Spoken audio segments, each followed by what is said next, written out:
Hello students, साधना channel में आप सबका स्वागत है। बच्चों, आज हम क्लास 8 की दिव्यमणि पुस्तक का पाठ 12 जननी जन्मभूमिश्च इसको स्पष्ट करेंगे। देखिए, पाठ के नाम में जननी का मतलब होता है माँ, माता। जन्मभूमि, जिस भूमि पर हमने जन्म लिया है वह जन्मभूमि। तो जननी और जन्मभूमि। देखिए, इस पाठ के अंदर यह बताया गया है कि चाहे जननी हमारी माँ है या हमारी जन्मभूमि है, उनका हमारे ऊपर बहुत अधिक उपकार होता है। अब जन्मभूमि में आप क्या देखते हैं कि उसका, भूमि का, भारत भूमि हो चाहे जन्मभूमि हो, उसका अन्न है, जल है, वायु है, ये सारी चीजें हम ग्रहण करके पलते हैं, बड़े होते हैं, उसकी धूल में खेल कूद कर बड़े होते हैं। तो इसलिए उस जननी और जन्मभूमि के प्रति हम प्रत्येक व्यक्ति का ये कर्तव्य होना चाहिए, ये उत्तरदायित्व होना चाहिए कि हम तन मन धन से उसकी रक्षा करें, उसकी सेवा करें, उसकी पूजा करें। यदि हमारी जननी जन्मभूमि पर कभी कोई बाधा आती है, कोई आंच आती है, तो हम अपने प्राणों की परवाह ना करके उसकी रक्षा करने का प्रयास करें। यही सीख इस पाठ के अंदर दी गई है। तो चलिए इस पाठ के अर्थ को स्पष्ट करते हैं। देखिए, भारत माता की भी तस्वीर आपकी पुस्तक में दी हुई है। देखिए, रामः अयोध्यायाः नृपः दशरथस्य च पुत्रः आसीत्। राम अयोध्या के राजा दशरथ के पुत्र थे। सह पितुः आज्ञया स्वपत्न्या लक्ष्मणेन च सह वनम अगच्छत्। वह पिता की आज्ञा से अपनी पत्नी और लक्ष्मण के साथ वन को गए। रामस्य पत्नी सीता आसीत्। राम की पत्नी सीता थी। वने रावणः यः लंकायाः अधिपतिः आसीत् सीताम् आहरत्। वन में रावण ने, जो लंका का राजा था, सीता को हर लिया या सीता को चुरा लिया। राम रावणयोश्च मध्ये युद्धम अभवत्। राम और रावण के बीच में युद्ध हुआ। रामः रावणं युद्धे हतवान्। राम ने रावण को युद्ध में मार दिया। युद्धम समाप्तम अभवत्। युद्ध समाप्त हुआ। विभीषणः रामम अवदत्। विभीषण राम से बोले, इमाम लंकाम भवतः चरणयोः अर्पयामि। इस लंका को आपके चरणों में अर्पित करता हूँ। भवान एव अत्र राजा भवतु। आप ही यहाँ राजा बने या राजा हो। लक्ष्मणस्य अपि तथा इच्छा आसीत्। लक्ष्मण की भी वैसी ही इच्छा थी। मतलब लक्ष्मण भी अपने मन में यही चाहते थे कि राम इस लंका के राजा बने। रामः लक्ष्मणम् अकथयत्। राम ने लक्ष्मण से कहा, अपि स्वर्णमयी लंका नामे लक्ष्मण रोचते। जननी जन्मभूमिश्च स्वर्गात् अपि करेयसि। कि हे लक्ष्मण, मुझे सोने की लंका भी रोचते माने अच्छी नहीं लगती है। कि लक्ष्मण, मुझे सोने की लंका अच्छी नहीं लगती है। जननी जन्मभूमिश्च, क्योंकि माँ और जन्मभूमि स्वर्गात अपि, स्वर्ग से भी, गरीयसी माने श्रेष्ठ है या महान है। कि मेरी माँ अयोध्या में है और जन्मभूमि जिस पर हमने जन्म लिया है वो भी अयोध्या है। तो इसलिए जननी और जन्मभूमि स्वर्ग से भी महान या श्रेष्ठ है। स इयम अस्माकं जन्मभूमि भारतम अस्ति। हमारी जन्मभूमि भारत है।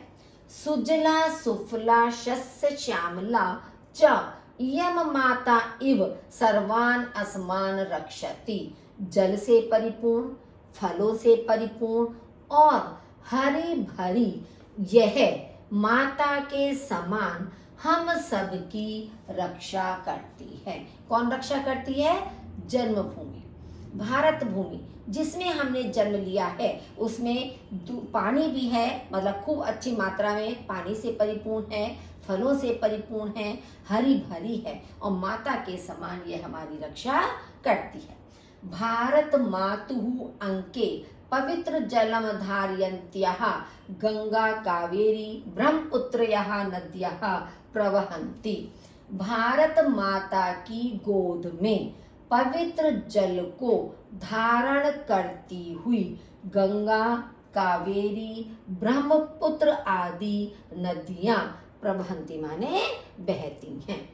हिमाच्छादितः हिमालयः अस्याः श्वेत मुकुटम इव शोभते।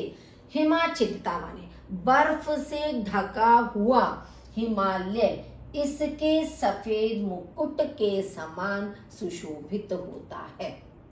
माने जैसे भारत भूमि है उसके ऊपर जो हिमालय पर्वत है वह सफेद बर्फ से जब ढका हुआ है तो ऐसा लगता है कि भारत माता के सिर पर जो मुकुट है वह बर्फ से ढका हुआ हिमालय है और वह सफेद रंग का है। तो बर्फ से ढका हुआ हिमालय इसके सफेद मुकुट के समान सुशोभित होता है।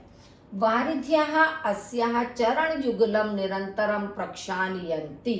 जलधाराएं इसके चरण लगातार धोती हैं। भा अर्थात प्रकाश।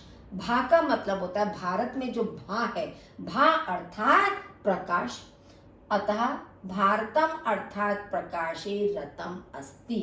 इसलिए भारतम अर्थात प्रकाश में, रतम माने लीन, अस्ति माने है, कि प्रकाश में लीन होना ही भारत है। भाई भा का मतलब प्रकाश और रत कहते किसी चीज में लीन हो जाना, डूब जाना, तो भारतम अर्थात प्रकाश में लीन होना है। एतेन नामना तद भूखंडम ज्ञायते यत्र ज्ञानस्य प्रकाशः निरंतरम प्रसरति। इस नाम से वह, तद माने वह, इस नाम से वह भूखंड जाना जाता है जहां ज्ञान का प्रकाश लगातार फैलता रहता है। इयम भारत भूमि देवतुल्यानां ज्ञानिनां गुणिनां च भूमि अस्ति। यह भारत भूमि देवताओं के समान ज्ञानी और गुणियों की भूमि है।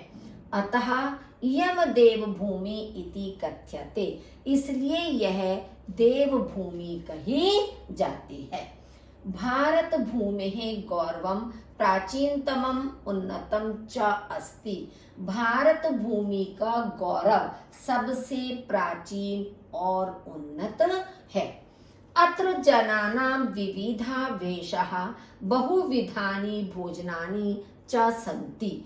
यहाँ लोगों की विविध प्रकार की वेशभूषाएं और अनेक प्रकार के भोजन हैं। क्योंकि आप देखिए हर क्षेत्र में अलग अलग वेशभूषा होती है और हर क्षेत्र का खान पान भी अलग अलग होता है, लेकिन सब रहने वाले भारत के अंदर ही होते हैं। चाहे आप उत्तर में जाएं, दक्षिण में जाएं, पूरब में जाएं, तो हर जगह की वेशभूषा आपको अलग अलग मिलेगी। इसीलिए कहा है कि यहाँ लोगों की विविध प्रकार की वेशभूषाएं और अनेक प्रकार के भोजन हैं। अत्र विभिन्नः भाषा ताभिरचितः प्रसिद्धः ग्रंथाश्च विद्यन्ते। यहाँ भिन्न भिन्न प्रकार की भाषाएं और उनमें रचित प्रसिद्ध ग्रंथ हैं। मतलब अलग अलग भाषाएं हैं। आप देखेंगे कहीं तेलुगु है, कहीं कन्नड़ है, कहीं अवधी है, कहीं ब्रज है, अलग अलग भाषाएं हैं और उनमें रचित प्रसिद्ध ग्रंथ भी यहाँ हैं। भरतनाट्यम ओडिशी नृत्यम च भारतीय नृत्य कला न केवलम भारते अपितु विश्वे प्रसिद्धा अस्ति। भरतनाट्यम और ओडिशी नृत्य, भारतीय नृत्य कला न केवल भारत में अपितु पूरे संसार में या विश्व में प्रसिद्ध है। श्रीनगरम कन्याकुमारी च मनोहराणि पर्यटन स्थलानि सर्वेषां मनांसि आकर्षन्ति। श्रीनगर और कन्याकुमारी मनोहर पर्यटन स्थल सबके मन को आकर्षित करते हैं। पर्यटन का मतलब होता है घूमने के स्थान, सबके मन को आकर्षित करते हैं। भारते विविधः धर्मः तेषां विविधानि पूजा स्थलानि च सन्ति। भारत में अनेक प्रकार के धर्म, उनके विविध प्रकार के पूजा स्थल हैं। मतलब अनेक धर्म हैं और उनके विविध पूजा स्थल हैं। परंतु विविधायाम एकता एव अस्याः भूमिः वैशिष्ट्यम अस्ति। लेकिन अनेकता में एकता ही इस भूमि की विशेषता है। विविधता माने अनेकता, कि अनेकता में एकता ही इस भूमि की विशिष्टता है। शिक्षायां ज्ञान विज्ञानानां च क्षेत्रे भारतम सर्वदा अग्रसरम विद्यते। शिक्षा में और ज्ञान विज्ञान के क्षेत्र में, मतलब शिक्षा और ज्ञान विज्ञान के क्षेत्र में भारत हमेशा अग्रसर है, यानी आगे है। प्राचीन काले नालंदा तक्षशिला आदि विश्वविद्यालयः निखिले विश्वे अतीव प्रसिद्धा आसन्। प्राचीन काल में नालंदा, तक्षशिला आदि विश्वविद्यालय संपूर्ण विश्व में अत्यधिक प्रसिद्ध थे। आधुनिक काले अपि चिकित्सा शास्त्रे संगणक विद्यायाम् अपरेषु वैज्ञानिकेषु क्षेत्रेषु च भारतीयः समग्र विश्वे प्रमुखः सन्ति। आधुनिक काल में भी चिकित्सा शास्त्र में, कंप्यूटर विद्या में और दूसरे वैज्ञानिक क्षेत्रों में भारतीय समग्र माने संपूर्ण विश्व में प्रमुख हैं। अस्माकं कृते इयं भारत भूमि स्वर्गादपि श्रेष्ठा पूज्या च अस्ति। हमारे लिए यह भारत भूमि स्वर्ग से भी श्रेष्ठ और पूजनीय है। वयं स्वयमात्रम एव एताम जन्मभूमिं सततम सेवामहे। हम सब अपनी माता के समान इस जन्मभूमि की निरंतर सेवा करते हैं। एतस्याः एकताम् अखंडताम् गौरवं च रक्षितुं वयं स्वजीवन त्यागम् अपि करिष्यामः। इसकी एकता, अखंडता और गौरव की रक्षा के लिए हम अपने जीवन का त्याग भी करिष्यामा माने करेंगे। कि अगर आवश्यकता पड़ी कि इसकी अखंडता, एकता और गौरव पर कोई आँच आती है तो हम अपने प्राणों का त्याग भी कर देंगे। तो बच्चों, ये पाठ आपको अर्थ इसका स्पष्ट हो गया होगा। वीडियो को लाइक जरूर किया कीजिए और यदि चैनल को सब्सक्राइब नहीं किया तो उसको सब्सक्राइब जरूर कर दीजिए। चलिए अब इसके अभ्यास कार्य को देखते हैं। निम्नलिखित प्रश्नों के उत्तर संस्कृत में लिखिए। भारत मातुः श्वेत मुकुटम किम? भारत माता का सफेद मुकुट क्या है?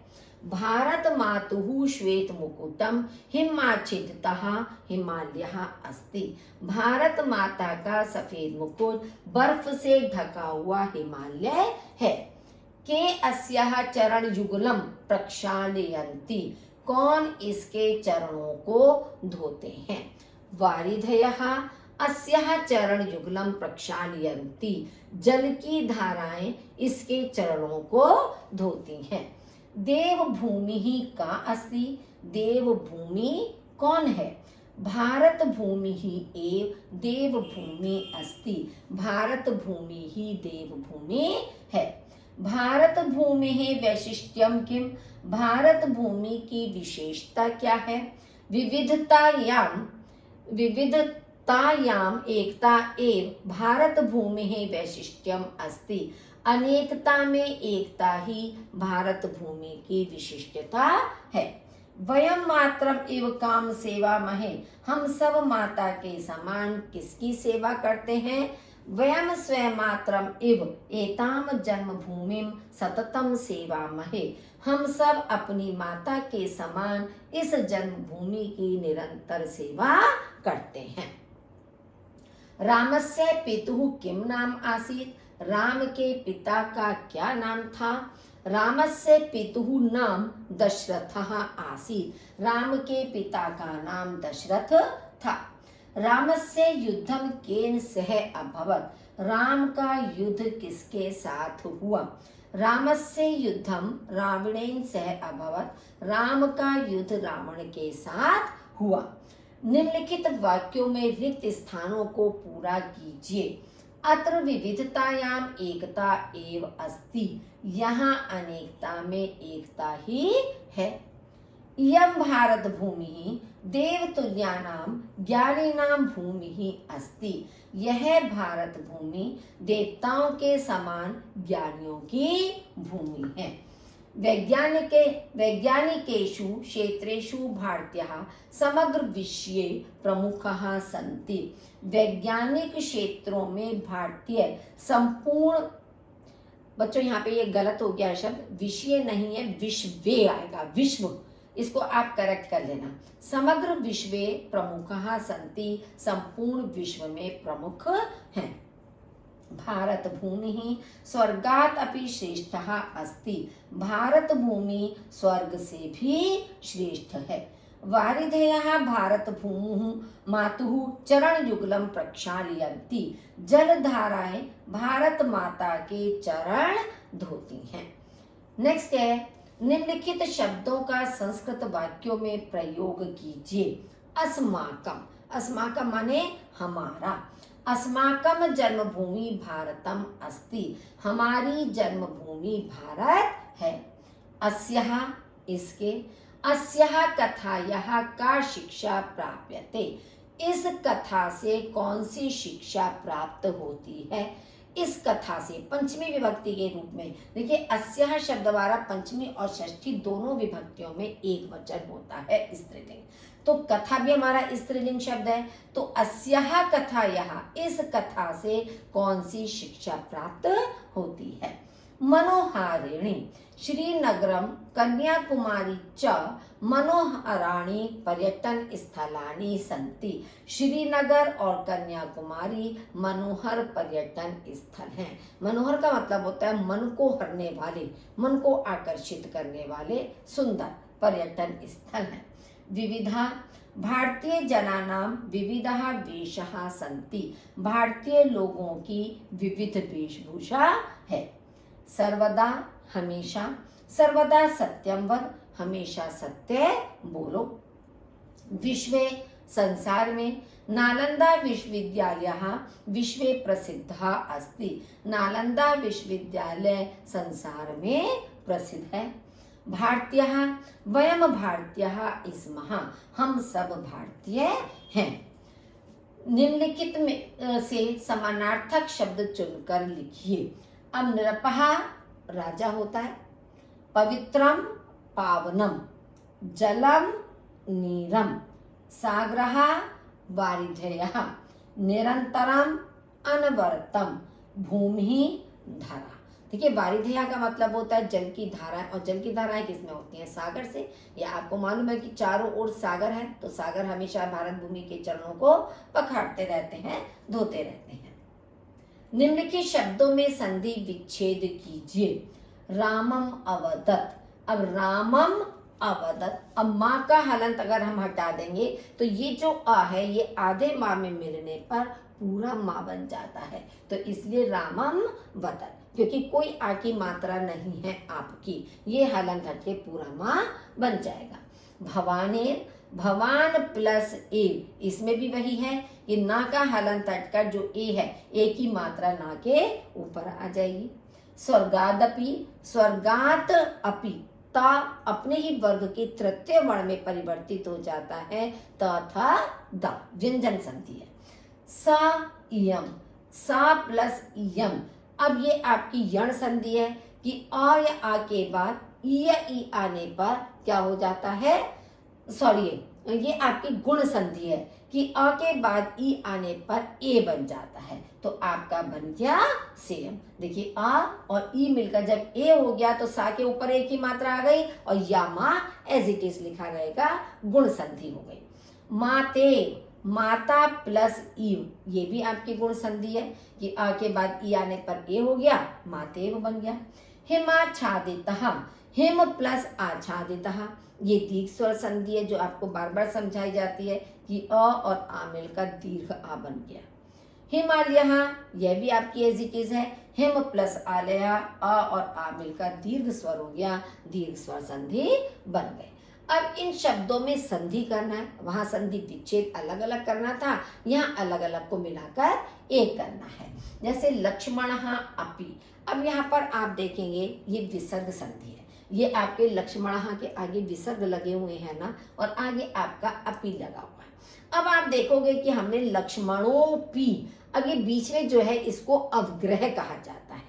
इसका नियम विसर्ग संधि में होता है कि यदि विसर्ग से पहले आ हो तो विसर्ग का और बाद में भी आ हो, विसर्ग से पहले भी आ हो और विसर्ग के बाद भी आ हो तो विसर्ग का उ हो जाता है।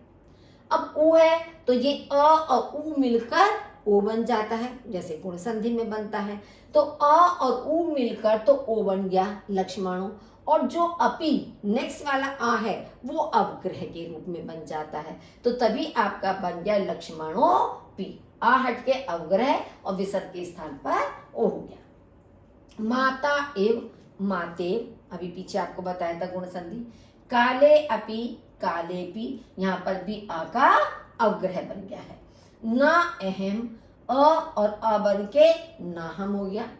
विद्यार्थी, अ और अ मिलकर भी दीर्घ आ बन गया, विद्यार्थी हो गया। अ और आ मिलकर दीर्घ बन गया, देवालय हो गया।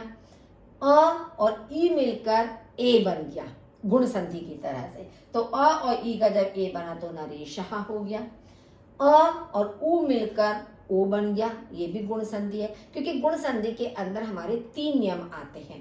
अ ई मिलकर ए बनता है, आ उ मिलकर ओ बन जाता है, अ और री मिलकर अर बन जाता है, तो ये आपका बन गया जन्मोत्सव। निम्नलिखित वाक्यों का संस्कृत में अनुवाद कीजिए। हमारे लिए जन्मभूमि माता समान है। अस्मभ्यम, हमारे लिए, चतुर्थी विभक्ति का बहुवचन लगेगा, क्योंकि कर्ता ने कर्म को करण से करण के लिए, तो हमारे लिए अस्मभ्यम जन्मभूमि ही माता एव अस्ति या मातेव अस्ति। भारत की नदियां पवित्र जल धारण करती हैं। भारतस्य नद्याः पवित्रम जलम धारयन्ति, पवित्र जल धारण करती हैं। तुम कपड़े क्यों नहीं धोते हो? त्वम का मतलब त्वम, कपड़े वस्त्राणि, क्यों का मतलब है किमर्थम, न प्रक्षाल्यसि, धोते हो। अब तुम है तो त्वम मध्यम पुरुष का एक वचन है, तो क्रिया भी आपकी मध्यम पुरुष एक वचन होगी, प्रक्षालयसि, तो त्वम वस्त्राणि किमर्थम न प्रक्षालयसि। हमें भारत माँ की सेवा करनी चाहिए। वयम भारत मातुः सेवाम कुर्याम, भारत माता की सेवा करनी चाहिए। कुर्याम का मतलब विधिलिंग लकार में आपका बनेगा। गुणियों का आचरण अनुकरणीय होता है। गुणियों का, गुणी नाम षष्ठी विभक्ति का बहुवचन, गुणी नाम आचरणम अनुकरणीय भवति, अनुकरण करने योग्य होता है। अब आपके बहुविकल्पी प्रश्न। अयोध्या नृपः कः आसीत्? अयोध्या का राजा कौन था? दशरथ, दशरथ हो जाएगा। वारी अस्य पदस्य पर्याय पदम लिखिए। वारी इस पद का पर्याय पद क्या होता है? जलम। वारी माने भी जल होता है और ये जल भी है, क्योंकि दानम पानियम, पानियम कोई शब्द नहीं होता है, और वारिधि समुद्र को कहा जाता है। तो इस तरह से बच्चों ये जननी जन्मभूमिष्ठ पाठ आपको भली भांति समझ में आ गया होगा। वीडियो हमेशा लाइक किया करिए, अपने साथियों के साथ शेयर कीजिए। केवल जरूरी नहीं है कि अपने स्कूल के साथियों के साथ ही आप शेयर करें। यदि आप किसी कोचिंग में जाते हैं या आपके आसपास दूसरे स्कूल के बच्चे रहते हैं जिनके स्कूल में यही आपकी दिव्यमणि पुस्तक चल रही है, तो आप उन बच्चों के साथ भी इस लिंक को शेयर कर सकते हैं, ताकि वे बच्चे भी इससे लाभान्वित हो सके। और यदि अभी आपने चैनल को सब्सक्राइब नहीं किया है तो उसे सब्सक्राइब कर दीजिए। सुनने के लिए आपका बहुत बहुत धन्यवाद।